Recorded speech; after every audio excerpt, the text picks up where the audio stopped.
There lived a man named Victor. By Eugene Mathena. It was March 13th, 1923. Near the quiet little town of Taborville, there lived a man who was deeply fascinated with time travel. From the solitude of his Victorian home, he conducted experiments and devoured every book he could find on the subject, both the theory and the practical application. He had made some progress, enough to twist the fabric of time to suit his curiosity, but never enough to make a true difference. The man, whom we shall call Victor, grew increasingly despondent. His efforts brought only fleeting success, and with each failure, his spirits waned. Yet he remained surrounded by relics of the past, artifacts he had lovingly collected and displayed in his ornate home for any willing visitor. One day, an old man with a long white beard passed by and asked to see Victor's collection of antiquities. Victor welcomed the stranger inside, but no sooner had the man entered than he vanished without a trace. Victor was perplexed. "I know that man was here," he muttered. "He asked to see my relics. People don't just disappear." Troubled and weary, he pondered the strange visit all day and finally went to bed with the mystery unresolved. The following morning, Victor rose and prepared a simple breakfast with tea. Glancing at his pocket watch, then his wall calendar, he noted the date, March 14th. "Ah," he said aloud, "I've got a dentist appointment today." Victor had been suffering from a bothersome tooth that required a gold filling. He climbed into his Model T and drove into Taborville for his appointment. Upon arriving, he stepped into the office, where the doctor sat comfortably, pipe in hand. "Well now, Victor," the doctor said, raising an eyebrow, "you're early, aren't you?" Victor smiled. "Doc, you know me. I like to be ahead of schedule. You never know when something might come up." Yes, Victor, but a whole day early?" Victor furrowed his brow. "What do you mean? Today is the 14th. The doctor shook his head slowly. "No, my friend. It's the 13th. Yesterday was the 12th. I made an important trip to Phoenix Rising. I had a patient there. Left early, saw to them, and returned. Today is most certainly the 13th. Victor stared at him, unnerved. "Doc, are you feeling all right?" The doctor exhaled through his pipe and fixed Victor with a thoughtful look. "The question is, Victor, are you all right?" Unsettled, Victor turned toward the door. "Well then, I'll see you tomorrow. Tell the missus I said hello," the doctor called after him. Victor paused mid-step. "Missus?" he thought. "I've never been married." The doc must be losing his mind. Rather than return home at once, Victor decided to take a slow walk through town, his thoughts adrift in a haze of confusion, caught between the ticking of his pocket watch and the murmur of time itself. As Victor strolled along the sidewalk through the center of town, he passed a woman approaching from the opposite direction. Tipping his hat politely, he said, "Morning, ma'am." The lady, dressed in a flowing white gown, smiled and replied, "Morning, Victor." He paused, puzzled. How did she know my name? He thought. I've never laid eyes on her before. He turned to ask, but she was already some 50 yards away, far beyond polite speaking distance, her white dress drifting in the breeze like mist. Shaking off the encounter, Victor continued on and soon spotted his old friend Kenneth, hauling a heavy sack of flour from the town's water mill. "Kenneth," Victor called out. Kenneth turned his head. "Hello," he said curtly, then resumed his labor. "That all you've got to say, old chap? Just hello?" Kenneth stopped and looked Victor square in the eyes. "I don't know you," he said slowly. "You seem like a decent fellow, but I've got work to do. I can't be stopping for every stranger who greets me." "It's me, Victor," he said, voice tinged with disbelief. "I heard you," Kenneth replied flatly. "Like I said, I don't know you, Victor." Victor turned away, shaken. What's gotten into everyone? He wondered.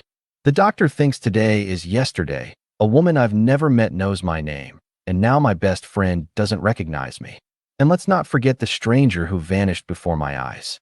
As he wandered farther into town, he came upon a crowd gathering near the gallows. A local hanging was underway. Curiosity drew him closer. He stood among the townspeople and turned to a man beside him. "Who's being hanged today?" he asked. The man stared at him and answered grimly, "Why, you are, Victor. Today is your execution day." Victor laughed, incredulous. "Sure it is," he said, with an uneasy chuckle. But the laughter died in his throat as the entire crowd turned toward him, eyes burning with recognition. They pointed. They surged. Before he could react, they were upon him, grabbing, pulling, shouting. The woman in the white dress emerged from the throng. Her voice rang out, shrill and cold. Hang him. Victor was dragged toward the scaffold, kicking, pleading, trying to make sense of the madness. The crowd jeered and struck him as they forced him forward. Wait, cried the doctor, appearing suddenly with his black bag. Let me pull that tooth before you hang him. Without anesthetic, the doctor shoved pliers into Victor's mouth and yanked the aching molar free. Pain exploded through his skull as blood filled his mouth. He screamed, "Why are you doing this to me? What have I done?" "You know what you did, you filthy idiot," the woman in white shrieked, her eyes aflame. Victor sobbed, blood dripping down his chin. He tried to speak, choking on pain and disbelief. "Please. I haven't done anything wrong." A man stepped forward. It was Kenneth. He removed his belt and, using the metal buckle, struck Victor across the head. The world spun. Victor staggered. The mob dragged him to the foot of the scaffold steps. As they tried to push him upward, he broke free in a desperate burst of strength and fled. He ran as fast as his legs would carry him, sprinting down the dusty street. Behind him came the thunder of feet, a dozen voices shouting in pursuit. But then, all at once, they stopped. Victor looked back. The townspeople stood in the road behind him, silent and still. And one by one, without a word, they turned and began walking back together, slow, orderly, as though nothing had happened. Victor staggered back to his car, blood streaming from his mouth where the doctor had yanked a tooth with no anesthesia, pain radiating through his jaw like fire. He drove his old automobile through town, dazed. As he passed, Kenneth raised a casual hand in greeting, just as if nothing had happened. When Victor arrived home, he bandaged his wounds and sat in silence, bewildered by the hostility he'd faced. The confusion weighed heavy on him. How had he provoked the wrath of the entire town? Sad, disoriented, and aching, Victor eventually collapsed into bed. The next morning, while preparing breakfast and tea, Victor glanced at his pocket watch, then at the calendar. March 14th. He remembered. He had a dentist appointment today. He'd been planning to have a gold filling placed in a painful back tooth. After breakfast, Victor drove his Model T to the nearby town of Taborville for his appointment. Upon arriving, he opened the office door to find the doctor lounging inside, puffing on a cigar. "Why, Victor?" the doctor said with a chuckle. "You're early, aren't you?" Victor smiled faintly. "You know me, Doc. I always plan ahead." "Yes, but a whole day ahead?" the doctor asked, squinting. Victor blinked. "Doc, today is the 14th. The doctor shook his head. "No, my friend. Today is the 13th. You must be mistaken." "I'm not. Yesterday was the 12th. I made an early visit to Phoenix Rising, had a patient there expecting me. That visit happened yesterday.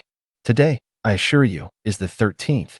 Victor, puzzled and uneasy, stared at the man. "Doc, are you feeling all right?" The doctor gave him a strange look. The question, "Victor, is are you?" Victor, unsettled, stepped toward the door. "I'll see you tomorrow then." "Tell the kids hello for me," the doctor called out. Victor paused. "Kids?" he thought. "I don't have any children." The doctor was clearly losing his mind. Victor decided to take a walk through town before returning home. As he strolled along the sidewalk, a woman in a white dress approached from the opposite direction. Victor tipped his hat politely and said, "Morning, ma'am." She winked and replied with a knowing smile, "Morning, Victor." Victor froze. How did she know my name? I've never seen that woman before in my life. He turned to question her, but she was already 50 yards away, too far to call out. Further up the road, he spotted his old friend Kenneth carrying a sack of mill flour from the town's water mill. "Kenneth," Victor called. Kenneth turned, offered a curt hello, and resumed walking. "That's it. Just hello?" Victor asked. Kenneth stopped, looked him over, and said flatly, "I don't know you. You seem decent, but I can't just stop for every stranger who says hello." Victor stepped closer. "It's me, Victor." I said, "I don't know you, Victor." Victor turned away, chilled. The doctor can't tell what day it is. A strange woman knows my name. And now my closest friend says he doesn't even know me. What in heaven's name is happening? His thoughts drifted to the mysterious stranger who vanished the day before. Walking farther, Victor came upon a large group of townsfolk gathered along the riverbank, singing hymns. A baptism ceremony, he surmised. Curious, he decided to blend into the crowd and witness the sacred rite. As he stood near the water, he asked a man beside him, "Who's being baptized today?" The man turned and answered plainly, "Why? You are Victor. Today is your baptism." Victor laughed. "Right. Of course." But as he laughed, the hymn-singing townsfolk turned slowly toward him, their expressions hard. They pointed and then rushed at him in a sudden frenzy. "There he is! Drown the infidel!" the woman in the white dress shouted. Victor tried to flee, but they seized him kicking, dragging him toward the riverbank. "The tooth!" the doctor shouted. "Let me pull his tooth before we drown him." The crowd paused just long enough for the doctor to jab a pair of pliers into Victor's mouth and yank another back tooth. No numbing, only raw nerve and agony. Blood flooded Victor's mouth as he screamed. "Why are you doing this? What have I done?" "You know what you did, you wretched moron," the woman in white shrieked. Victor, sobbing now, blood dribbling down his chin, pleaded through the pain, "Please don't kill me. I haven't done anything wrong." From the crowd, someone stooped by the river and picked up a stone. It was Kenneth. With no hesitation, he struck Victor across the head. Everything blurred. The crowd dragged Victor toward the water. As they were about to force him in, Victor twisted free and broke into a sprint, heading back toward town. The mob gave chase for a time, then suddenly stopped. As one, they turned back and walked away together, singing hymns once more. Victor staggered back to his car, blood pouring from his mouth, his tooth freshly and cruelly yanked by the doctor, and his head throbbing from the blow of a stone. Racked with pain, he climbed into his old car and drove slowly through town. As he passed, Kenneth raised a hand and said, "Hello," as if nothing had happened. No concern. No recognition of the madness that had unfolded. When Victor reached home, he stumbled inside, cleaned his wounds, and wrapped his head and mouth as best he could. He sat in silence, dazed, confused, and deeply disoriented, wondering what he could have done to provoke such fury from the townspeople. With no answers coming, he went to bed, his body aching and mind tormented. The next morning, Victor rose quietly. As he brewed his tea and prepared a modest breakfast, he glanced at his old pocket watch, then at the wall calendar. It read March 14th. A thought struck him. "I've got an appointment with the dentist today." His aching tooth, one in need of a gold filling, had been bothering him for weeks. Still sore and unsettled, Victor climbed into his Model T and set out toward Taborville. When he arrived at the dentist's office and opened the door, the familiar scent of tobacco greeted him. The doctor sat behind his desk, puffing on his pipe. "Why, Victor," he said, "you're early, aren't you?" Victor offered a strained smile. "Well, Doc, you know I always plan ahead, arrive early for those just-in-case moments." "Yes, I know," the doctor replied, squinting through the smoke. "But a whole day early?" Victor frowned. "Doc, you must be mistaken. Today is the 14th. The doctor tapped the ash from his pipe and said calmly, "No, Victor, it's you who are mistaken. Today is the 13th. Victor stood in stunned silence as the doctor continued, "Yesterday was the 12th. I had to make an important visit to Phoenix Rising. Got up early, made my call, treated the patient, and left. So yes, today is most certainly the 13th. Victor furrowed his brow, a sudden chill creeping into his spine. He studied the doctor carefully. "Are you all right, Doc?" The doctor met his gaze with unsettling calm. "The question is, Victor, are you all right?" Unnerved, Victor turned toward the door. "I'll see you tomorrow, then." The doctor nodded and said cryptically, "Tell the stranger hello for me." Victor paused, heart skipping a beat. "Stranger?" he thought. How did he know? Was he talking about the old man? Has the doc been watching me? Playing some trick? Shaken and weary of answers that never came, Victor decided to take a quiet walk through town before heading home. As Victor walked along the sidewalk through town, he passed a woman approaching from the opposite direction. He tipped his hat and said politely, "Morning, ma'am." The woman, clad in a striking white dress, narrowed her eyes at him and replied in a sultry voice, "Morning, Victor." Startled, Victor thought to himself, "I don't know that woman. How does she know my name? I've never seen her in my life." Turning to inquire, he found the woman had vanished without a trace. Up ahead, he spotted an old friend lugging a sack of ground meal from the mill. "Kenneth," Victor called. Kenneth turned, nodded, and replied, "Hello," before resuming his task. "That's all you've got to say, old chap? Just hello?" Victor asked. Kenneth looked at him with detached eyes. I don't know you. You seem like a decent fellow, but I can't just stop working to chat with anyone who greets me. It's me, Victor. Kenneth paused. Like I said, I don't know you, Victor. Disheartened, Victor turned away. What's happening here? The doctor can't tell yesterday from today. A woman I've never met knows my name and vanishes, and now Kenneth acts as if I'm a stranger. And that's not even mentioning the old man from yesterday. Further down the road, Victor came upon a gathering in the square, townspeople hosting a bake sale. Curious, he mingled with the crowd, admiring the ornate cakes and pastries. He turned to the man beside him and asked, "Who's being honored today?" The man smiled warmly and said, "Why, you are Victor. Today is your day." Victor laughed nervously. Right, of course. There were perhaps 60 townsfolk in attendance. As Victor chuckled at the strange remark, every head turned toward him. Fingers pointed. The entire crowd surged at him. The woman in the white dress reappeared and shouted with venom, "Stuff a cake down him and strangle the maggot." The mob descended, kicking, grabbing, dragging. The doctor emerged from the crowd with a glint in his eye. "Let me pull his tooth before we strangle him," he bellowed. He forced his pliers into Victor's mouth, yanking the tooth from his jaw with no numbing nerve still alive.